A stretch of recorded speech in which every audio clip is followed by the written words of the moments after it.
David with EV World News. We're talking about electric vehicles, green energy, and the stock markets. And I'm back today with our founder and chief editor, Bill Moore. How's it going today, Bill? It's going great. I'm back home in my own bed. Yes. Okay, so get closer to the camera. Let's read your hat. Okay. Fourth annual Wooden Boat Festival. Oh Lord, yeah, that's what I went to. Was that carbon neutral? Was it carbon neutral? Well, you know what? The one boat that I was on and spoke at great length to Ed Pauley, called the Electric Experience. Electric Philosophy. Sorry, Electric Philosophy is an all-electric, solar-powered catamaran that he built or had. He had shipwrights and things like that, helping build it and things. Did a little research today. I said, well, what would that cost to build that boat today? And he could have as much as $250,000 in it. But it's all wood. So he was at the Wooden Boat Festival. Beautiful. You got all these classic 20s, 100-year-old, sailing yachts. One of them came from, what was it? Some Australian, they didn't come from Australia, but one of the islands that Australia administers down in the far South Pacific came for it. So, hello, dog. Nice. Yeah. I didn't. Sometimes I pick them up, sometimes I don't. Okay. So I ended up going out to Virginia last minute for some, meet with some politicians.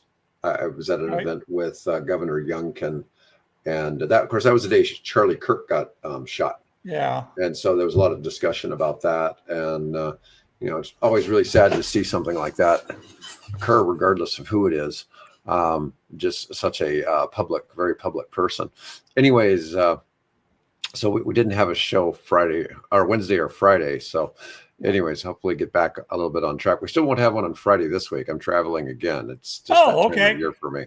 But we will have tomorrow's episode. Yeah, I have a memorial service to attend on Thursday. So, but anyway. All right. Okay. So one of the big things in the EV space news this past week has been what's been going on with Musk and Tesla. Musk did $1 billion stock buyback, and the stock shot up. And for the last year, it's up. It recovered. It recovered the 7 months that it had lost, apparently. Yeah. So for the past 6 months, Tesla's up 76%. Yeah. Okay, and it had a drop there for a bit.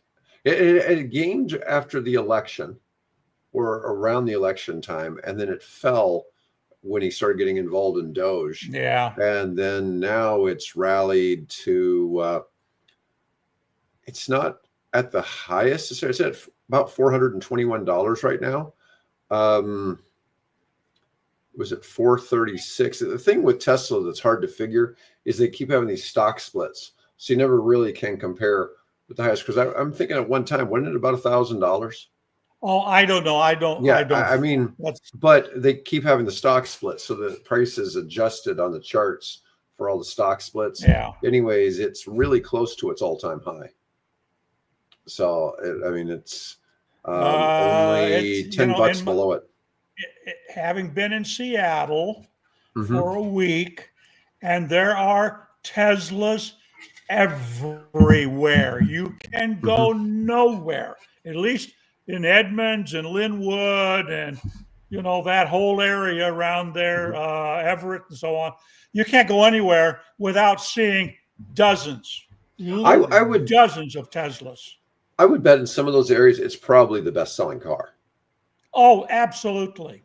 Yeah. Absolutely the best-selling car. It probably outsells the other American brands. The other less American-made brands. Yeah. You could pull up to a traffic light, and I'll bet there'll be 3, 4, or 5 Teslas backed up in that line in both sides.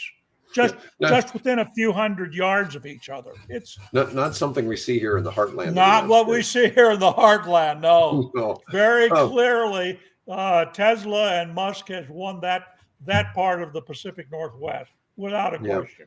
Tesla's only up a little bit under 3% today, which is still pretty significant.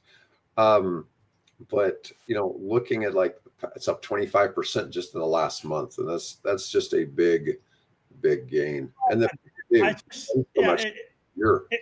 it's like to me, it's a meme stock.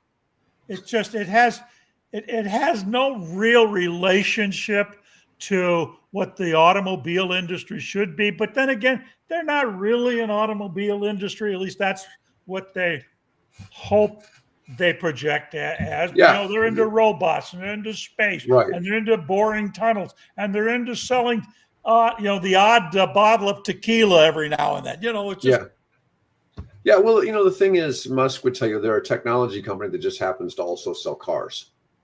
Whereas everybody else, all the other auto manufacturers would like to be valued like Tesla. And what was it? At one time, Tesla was worth 10 times what Mercedes-Benz was.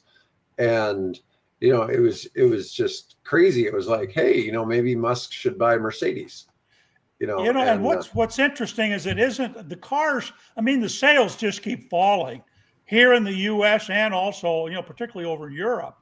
But the thing I found interesting, I don't know if you saw the letter from the engineer who, been with Tesla since 2017, finally quit because he was just sort of disgusted with what Musk was doing.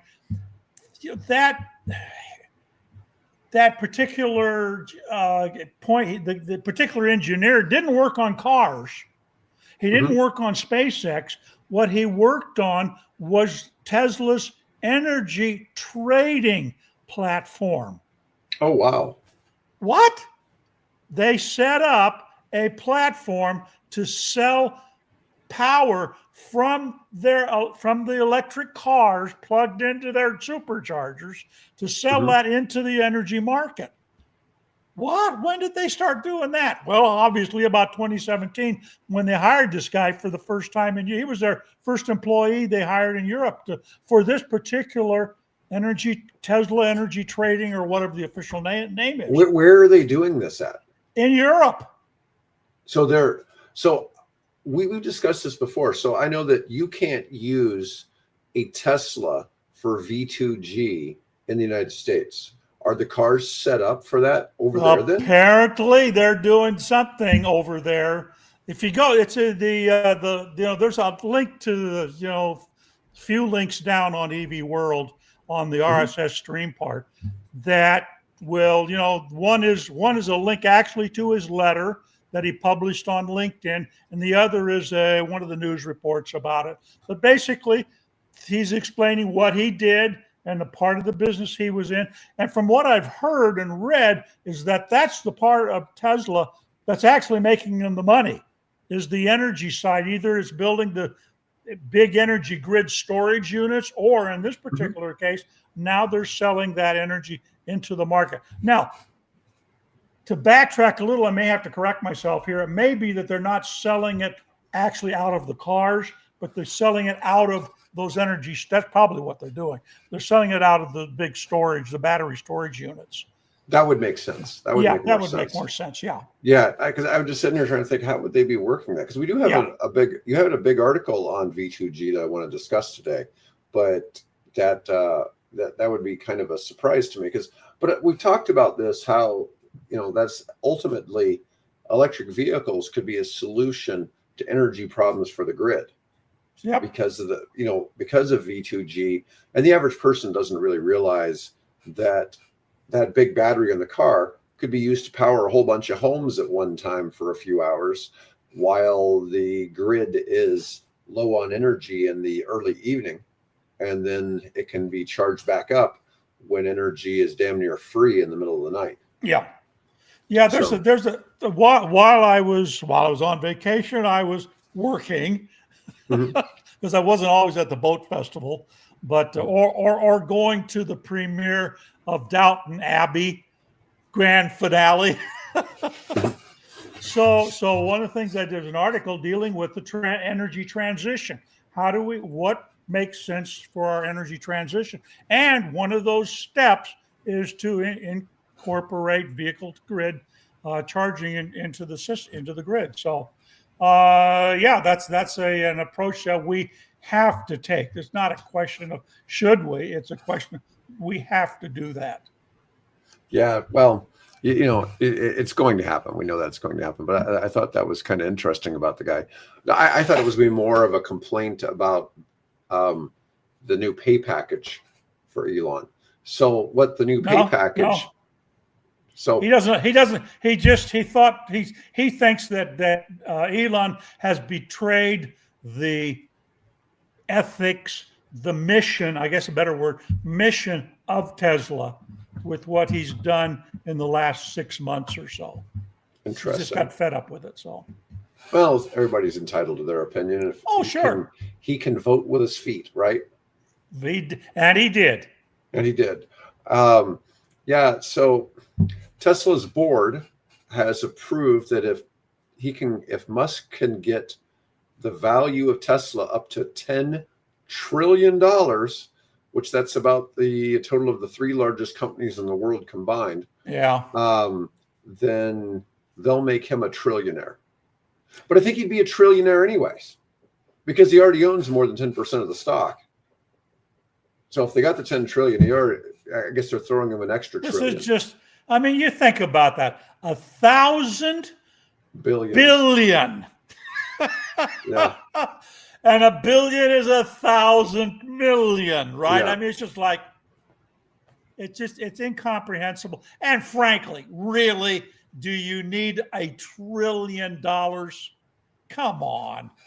So if you have a net worth of $10 million, you are closer to a broke person than you are to somebody who has 100 million. Okay. And they're not even close to somebody who has $1 billion. And my trip last week, I really saw a lot of that. Okay. And I got picked up in a Rolls Royce. Okay. I've done that. To be taken to an event. Yeah. I've And the guy I was with was closer to broke than the house where we had the event at. This was probably $100 million home. Somebody with a $6 billion net worth. It was absolutely. It seemed like more like a country club than a house. Yeah. Yeah. And I've never seen it. I've never been to anything else quite like that. This is what, Virginia horse country, I'm assuming, south of down around Charlottesville. Right smack in the middle of McLean. Yeah.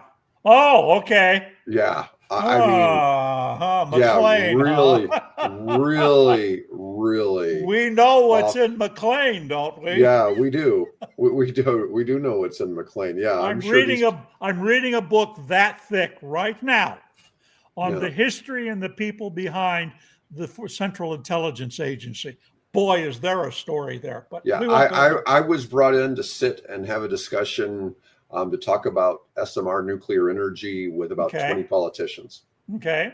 And it was just, it was quite the thing. The governor was there, and a whole lot of people from the State House of Representatives and the Secretary of Commerce. But these were all for Virginia, mind you, not for the federal level. But it was still, I just couldn't get over the house and their car collection. Yeah. Any Teslas, or were they all Maseratis and Lamborghinis? There was one Lamborghini and 5 Ferraris. Okay. Yeah, and just like, I sent a picture to somebody, and it's like, and I could, most people can barely afford a car. Well, if you got it, spend it, I guess is the motto, right? Yeah. Although I assume that some of those cars are probably more collectible items. They're not going to depreciate, like some Chevy sitting out here. No, and I've known several people who collect supercars, and they tend to look for ones that don't go down in value, but they don't drive them either. I mean, they'll drive them, once a month. They'll drive each car for, you park them and coat them in Cosmoline. Yeah, so they're not putting a lot of miles on them. They retain value and all that. No. But anyways, well, it's just real interesting to see the difference in wealth. And then when you start talking about Musk, well, if this homeowner was worth 6 billion and Musk is worth like 350 billion, that guy's closer to broke than he is to Musk. But Musk is no longer the richest man in the world. No, that changed again. Oh, did it change again? Yeah, What? While I was gone for a week, it changed? Yeah. Larry Ellison was only the richest man in the world for like about 4 hours. Oh, okay. Okay, so that didn't last long. But Musk dropped to number 2 behind Larry Ellison, which, it's really funny. I never really think about Oracle. No. Okay, now Oracle, so Larry and Sam Altman have this deal going back and forth. So Larry puts money into OpenAI. OpenAI uses that money to buy from Larry. Right. Larry's stock goes up. And when I say Larry, that's Larry Ellison from Oracle, if you don't know what I'm talking about. Right. Anyways, Larry's stock goes up, and he goes back and puts more money into OpenAI. And it's really kind of funny, but it's there's so what just are they buying? Oracle servers or what? Yeah, they're buying server space from Oracle, and he's investing money into ChatGPT, and man, I'll tell you, which I used today to generate the article that we're going to talk about later about the sound transit system. Nice. Yeah, the things I'm able to do with AI now, it's so much been transcended for so many of the things. I even tested a new AI program last week called over the weekend called Xavier, and I'm not endorsing this, but it was there's a famous consulting company called McKinsey, and they're kind of famous for their decks they produce, and it's supposed to produce consultant grade decks. And I really did I had it do a deck to compare it to GenSpark, which I use for a lot of other deck creation. And GenSpark makes prettier decks, but the Xavier one seemed more like it would be consultative, and it was sort of more, it put more data on each slide. Right. The other one was more, the GenSpark ones are more for putting it up on the screen and then having discussion about the slide. Right. Whereas the other one was designed more to just tell you everything on the slide. Nobody needs to explain it to you. So, it was just a little different, but it's interesting just to kind of see all the different ones. I'm constantly trying new stuff just to see if I can somehow make my life a little easier. Of course, everybody wants their $25 a month, right? And, I've got several of those going now. So anyways, let's move on. And we've had enough discussion about Tesla stock. I want to talk about agrivoltaics. Okay. Yeah, so absolutely. So I found this article on LinkedIn, and this is a little different. So this is coming from Brazil, and in Brazil, they're putting up high. They're mounting the solar panels on poles and putting them up above the crops. They're growing sugarcane, and in the areas where the solar panels are, that gets pretty tall. The sugarcane. Yeah. So that's 8-10 feet in the air. What kind of effect would you think the solar panels would have on yield? So it's blocking out the sun. No, it would help. It would help, I bet. Yeah. 43% improvement in yield. Yep. That is staggering. So a farmer with the solar panels, because of both, I suspect, some of the water that drips, but it's also the shade. The shading. It's the moderation of the microclimate below the panels is which is what's going on. Yeah, it's improving the climate below the panels. And so the shade from the panels reduces evaporation, which is critical for sugarcane, which is a very water intensive plant. Yep. The sugar crops growing in the shade are saved from the worst heat impacts, and just this temperature difference can make a huge difference in yield. 43% more crop to sell means 43% more happy customers. We're willing to pay more per product. Well, That's not really true. It says the customers are willing to pay more for that. That's bad economics. Okay, we both know if you have 43% more, the price is going to go down. Okay, it's probably not going to go down 43% if you're the only one that's got that advantage, right? So the price is probably not going to fluctuate because of you, right? If everybody adopts it, then the price will come down 43%. Right. Eventually, if you had 100% adoption, but that's only because that's assuming efficient markets, okay, that aren't touched by the governments, but they all are, you know. And but anyways, so for too long, solar and farming were framed as being you can have one or the other. No. Yeah. Now, but like I said, this is mounting them up high, and so that's a little bit different. Let's see if I can get this up on the screen. Oh. Yeah, I came across a story this week. I didn't really have a chance to read it because I was working on the light transit story. But yeah, there was a farm where it's very similar to that. If you can see this little thing here, that's a dude, and there's another dude bent over. Okay, and that's how. Oh, that might be a person there too. Yeah, but they're all underneath it. So I would guess that those things are at least 20 feet up. Oh, at least. Now, if you look here in this field, there aren't an awful lot of them in the field, though. Oh, this is the article I was thinking of right there. Yep. Because I remember the diagram at the lower left or lower right where it shows the concrete footings and things. So that's the one I saw. Yeah. So, I'm sure it was clipped from the same thing. But I thought this was pretty interesting because that's an interesting benefit. Well, I knew that there were benefits agriculturally to doing this. I wasn't aware of the difference though. 43%. That's significant. And sugarcane might be an outlier, right? So maybe it's extremely efficient for sugarcane. But I've seen discussion about this in Africa, and they were saying that the solar panels even increase condensation dripping down on the crops below. So they didn't mention that in this particular article, but you'd think it's probably. I've always assumed the Amazon is humid. I don't know why. It may or may not be. You know.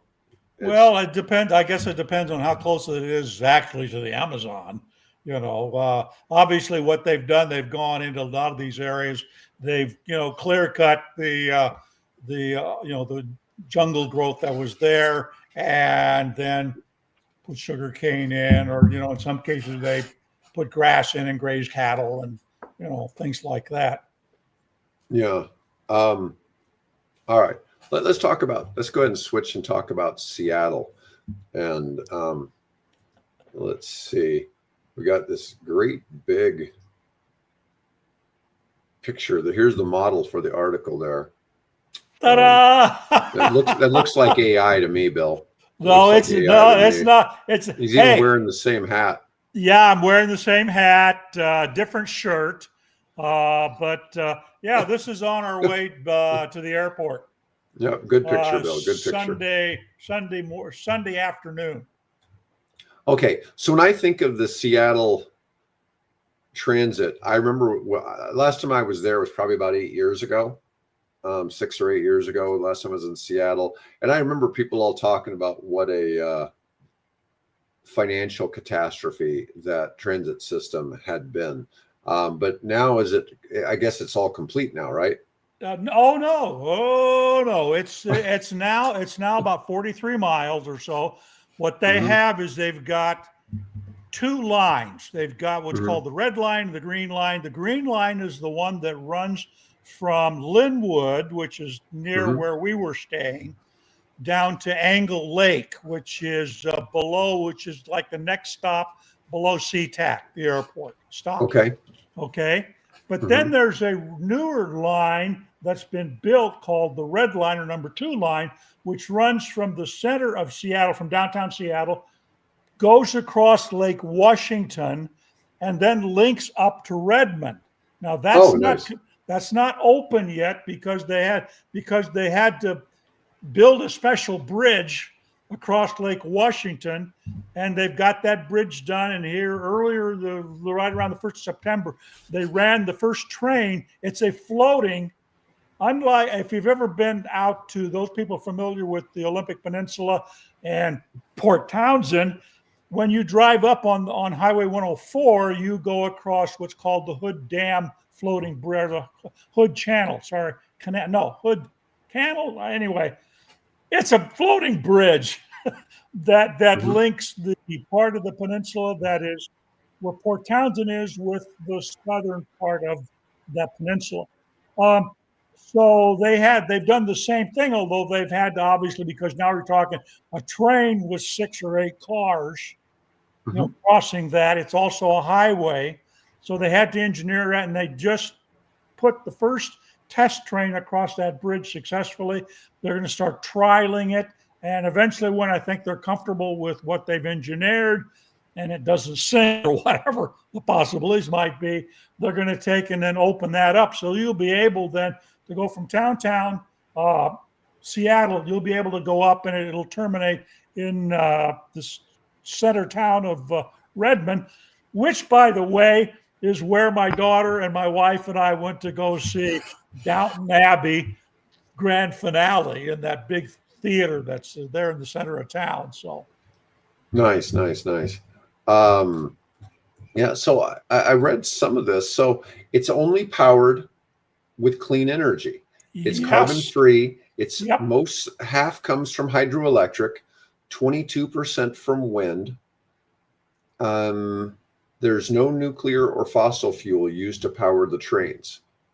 They buy car. In some case, obviously it's about 70% renewables, hydro and wind. There's a little bit of solar that's part of that. There was the Puget Sound Electric, I think, uses some natural gas. But what they do is they then buy what they can't make up with the wind and the hydro. They make up with energy credits that they buy from other producers. So they are officially the only transit system in America that is 100% carbon neutral, which is really cool.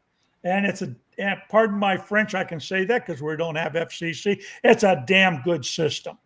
Nice. It's cheap too. Oh $3. My God, $3.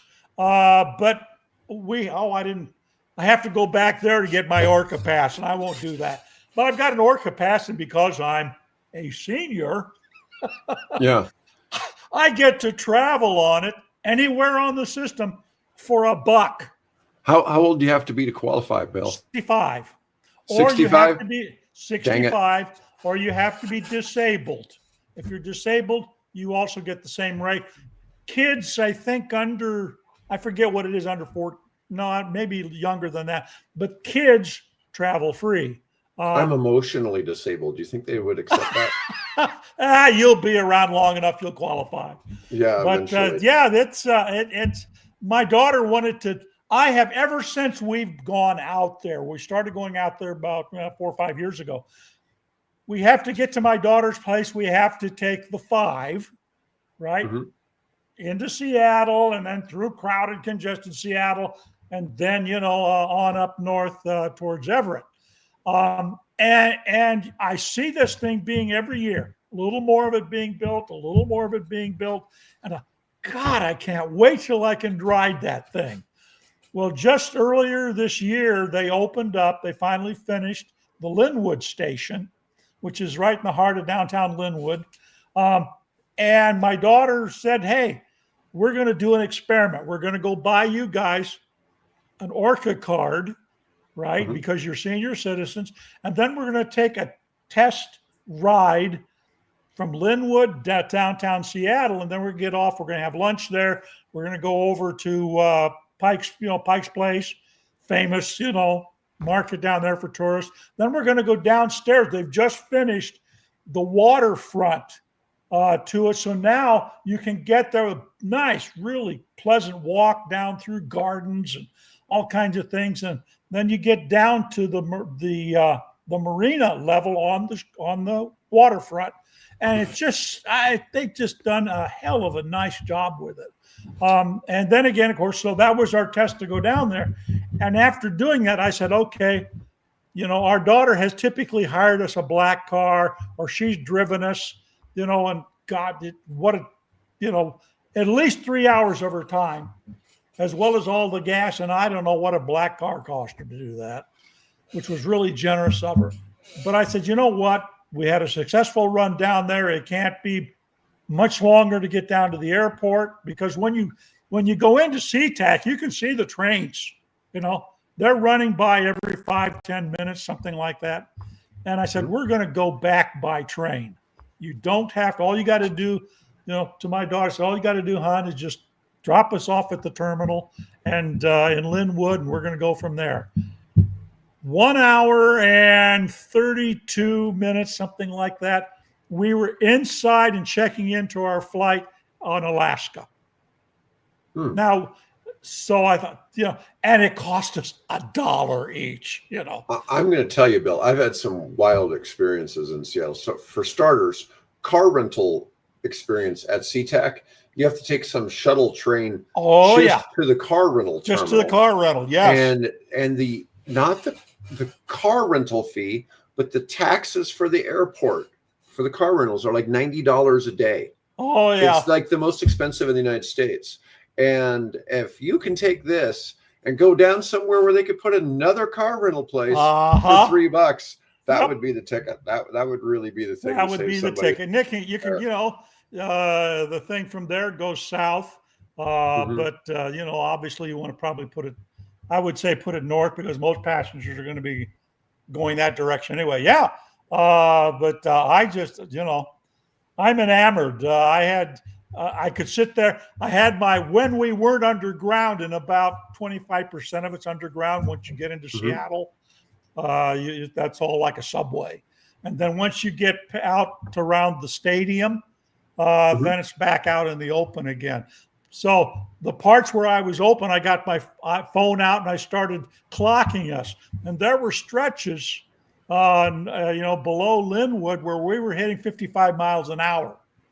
We were going faster than the traffic on I-5 below us in those times. So it's, it was a wonderful experience. So I and ChatGPT got together and wrote the article that's on the website there. Yeah, so it's mentioning in the article significant financial hurdles, projected for shortfalls of $20 to $30 billion due to rising construction costs, a lot of money, inflation, and lower than expected revenues. Well, they're only charging $3. Okay, so what's interesting is the south part below Seattle, going to SeaTac, actually runs through a neighborhood.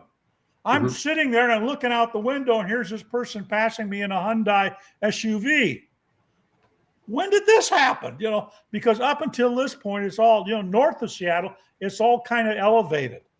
So there was, when you see the construction they had to go through to put in all those elevated stations and all those walkway bridges and things, I could see where the cost went up. And then when you go, they had to build that, floating bridge or reinforce that floating bridge across Lake Washington. That was probably money. And then they're planning on going north out of Linwood. I would imagine probably terminating someplace up around in downtown Everett. So they have still growth plans, but obviously, like all things, steel goes up, concrete goes up, labor goes up. So they're obviously going to have to raise the fare. And to be honest, to get back and forth the airport, I'd pay more than $1. Yeah, well, I look at when I was last in Florida and took the Brightline Railway between Fort Lauderdale and Miami, it was about $20 each way. Yeah. Okay. And that was about a 45-minute trip. And, I think they could probably charge, $5-10, but I know they're trying to keep it cheap and all that. It's just that that's a lot of investment in there.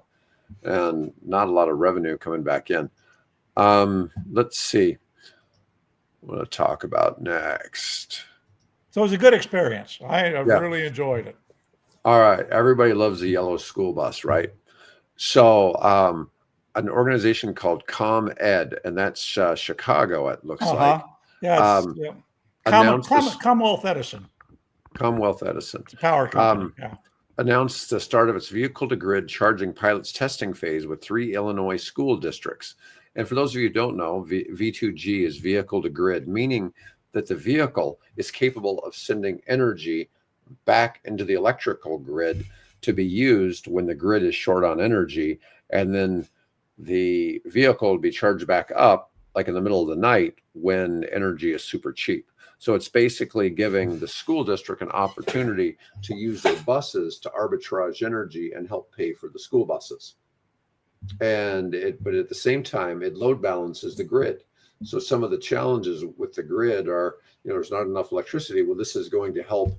So between 5 and 9 p.m. at night, it's going to be able to greatly power. Yeah, not only stable, but it balances that grid because, turn on a vacuum cleaner in a home that's got maybe 60 watts, of kilowatts, sorry, of energy panel, an old home, turn on an air conditioner, or in my case, turn on my power saw, right? Yeah. And you can, I don't have a problem at this point in this house, but other houses, you could see it wherever it causes it to sag. So when you've got that happening, you have to keep, otherwise you end up tripping the grid and causing a blackout. So you want to keep that amount of energy flowing through there like this, not like this. So that's where the vehicle to grid can come in and help with that as well. So ComEd will leverage data collected from these advanced bidirectional chargers to examine the technology that could unleash the possibility of discharging energy stored in electric school buses safely and effectively back to the grid. Bidirectional charging could allow school districts in the future to reduce their load during peak energy demand period, helping customers lower both energy usage and costs. We've talked about this a lot on the show, but this is the first real evidence of somebody taking it to market. We've talked about this possibility of how to use electric school buses, because there are 6,000. I mean, that might have been a year ago. A year ago, there was 6,000 electric school buses in the United States, and that number is only going up. More schools are buying it because it's just cheaper to operate. Let me see. ComEd is working with Resource Innovations and charging vendor Nuve, or something spelled N-U-V-V-E, which is a global leader in V2G technology, to identify pilot participants and test the V2G capabilities utilizing electric school buses. All 3 school districts will use the Nuve charging customers with a V2G capable electric school bus and charger prior to the start of the pilot, making them ideal participants for this study. I don't know if there's anything real specific that it gives, but let me see. ComEd is hoping to have a fleet of more than 1,800 EVs, 1,500 being medium and heavy duty vehicles, including the buses, and another 300 on top of that. 1,800 would be quite a lot of EVs. Yeah, which is that way. I assume that's not school-owned vehicles. That's ComEd maintenance type bus vehicles, I'm assuming. Yeah, well, it's probably maintenance vehicles. All right, so electric car sales are soaring worldwide, except in North America. Up here. North America's only had 6% growth in the past year, while the rest of the world has seen, including the United States, the whole world has seen 25% year-over-year growth through August 25. My understanding, there was 1.7 million EVs sold just in August. Yeah, it wouldn't surprise me. Yeah, one of the strongest adoption years yet. More than 17 million EVs were sold globally in 24. That number should rise to 22 million this year. China and Europe continue to fuel the momentum thanks to affordable EV options, strong government incentives, and tougher emissions regulations. But in North America, it's a little different. In the US, Canada, and Mexico, it's just up 6%, which is only a fourth of the global pace. Let's see. The US sales mask deeper problems. In August, Ford posted its best month ever for the Mach-E. Let's see. Hyundai had a 12% jump, with EVs doing that most of the heavy lifting for its growth. Let's see. Tesla's still leading the U.S. market, but General Motors is currently in number 2. Ford had been number 2, but they've fallen behind GM. But anyways, those are just, some statistics from where we are currently for the past year, which is good. It's funny how it always slows down in the U.S., right? But yet it keeps chugging along everywhere else. We are exceptional in many ways.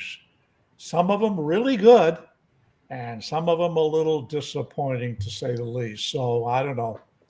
Crazy country. All right, let's see. So the FAA has a new EVTOL pilot program. Yeah. I'm curious, did you read up on this to see what they're doing? Not a lot, other than it's apparently there was a presidential letter, one of these things that you sign and hold up and things like that would accelerate the testing of the feasibility of using EVTOLs in commercial, particularly air taxi and that type of operation. That was signed, I think it was either last month or earlier this month, out of the White House. Just basically, I don't know if it's really changed anything. Maybe cut some red tape, but the Archer and Joby and Beta, all these guys are moving along at a pretty good pace, actually. So, well, they've got to start having flight schools for this, right? Flight schools, yeah. It's really getting the FAA regulations and policies in place, because this is completely different. This is not a jetliner. This is not a typical general aviation Cessna 172 or a Piper Cherokee, or it's not a Bell helicopter or a Robinson helicopter, that type of thing. It's kind of both. And who do you train? How do you train them? And what are the policies? What are the regulations? What's certified? What's not certified? Because obviously you want them to be safe. That's what it's all about, is the safety. Right. And it's just a brand new area that the manufacturers are still playing with and trying to understand themselves. And FAA is kind of right there, has to be right there along with them. And then you got the European side, and the Chinese and the Asian side of this. How do we conform those regulations so that if you're good to fly in America, then you're also good to fly in Japan, or vice versa? Well, we know that China says they're going to have 100,000 personal EVTOLs flying around China by 2030. So we're talking 5 years from now. Nah. You don't think so? Nah. Nope. Yeah. I take anything I hear coming out of the Great Wall with a great grain of salt. Yeah, I get it. Yeah, it just seems though that it would be more likely for them to have early adoption. I would think so. They may beat us to the moon. Who knows? They're great engineers. They're also great copiers. Yeah. So, we'll just have to see what actually materializes. Don't always believe what you read online about this great technical advance out of the People's Republic of China. I mean, the guys rammed their own boat, for crying out loud, in the Philippine Sea. So anyway. Yeah. Well, you just. By the way, I was listening to a podcast this morning where this lady was discussing. It was a Chinese expert who was talking about the Xi curse, as in Xi Jinping, right? Mm-hmm. That anybody who meets with him, and she gave 7 examples of world leaders who had a meeting with him, got back home and were overthrown, or somehow fell out of favor, fell out of power in their own country. It's Oh, wow. fascinating. Yeah. That's yeah, you kind of wonder what's up with that. What are the odds of that happening? What are the odds of that happening? Exactly. All right. So got this article, and this giant black box is the EV charger of the future. This is right down your alley now, nearly. Yeah, I don't know that this is. You were wanting him to swap batteries. This is just a big black cube battery. Yeah, this is just a big Like battery. really big black cube. Yeah, beside the truck. So AW Automotive and Man Truck and Bus Smart Charging Cube can supply enough electricity to recharge the batteries on big rigs.